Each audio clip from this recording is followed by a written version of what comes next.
the health and wellness coach. Hi, Sahid. Good evening. Hi, good evening. How are you? I'm all right, thank you. Ramadan Mubarak. How is your Ramadan so far? Good. It's going by very quickly. Yeah. We're over halfway through now, so it's almost countdown now. Wow, yeah, nearly there at countdown time, countdown to Eid. Sahid, first up, what does Ramadan mean to you? Because, there's the big element of it is fasting, but what else? For me, I think Ramadan is like the ultimate boot camp. It's a full reset, so I'm thinking spiritually, mentally, emotionally, and then, of course, physically. It's a time to really draw inwards and just have a reboot of your whole self. So here we are, halfway point, or just over. What's the best way to keep energy levels up through the next couple of weeks? Keep energy levels up, I think. A little bit of exercise every day, making sure then you're also focusing on getting some good sleep, wherever you can in your little box of sleep. Not overeating when you open your fast and being a bit focused on your nutrition, like what kind of things you're eating, things that will sustain you throughout the day.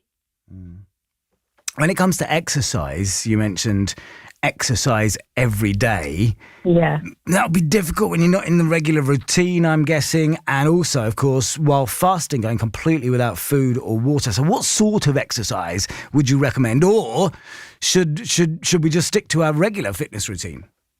I think it's an individualized approach really for everybody. So if if fasting is not too challenging for you, maybe carry on with your normal routine. Just be mindful not to go too intense during your fasting hours, maybe a little bit more moderate. Sure. But then if you do find, the fast is challenging just to manage normal activities, then I would say think about exercise just before you open your fast, after you open your fast, or in the morning before you keep your fast, so that you can hydrate and you can, take food, etc., to sustain you, really. And when it comes to the actual fasting and then the breaking of fast process, you'd think, right, if you're not from a Muslim background and you're not fasting through Ramadan or know someone that is, you'd think that those fasting would lose weight over these 30 or so days. But actually, when I talk to my friends, often they say, because they're around family and friends' houses for the opening of the fast meal each day, that sometimes they gain weight. This is very true. True. What are your tips? What are your big tips when it comes to eating healthily during this time? Yeah, I think you're focusing on nutrition a little bit and not binging when you actually open your fast. Right. Like trying to replace the good nutrients, get your protein, get your five a day, get your good fats.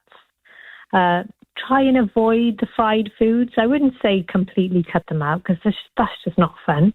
When you've been fasting, but just, not overload on them because they're not going to help your next day's fast if you do. Sure, absolutely. And you mentioned that the countdown, nearly, you were getting there to that stage where the countdown towards Eid is on. Yeah. Have you thought about Eid and how you'll be celebrating this time round?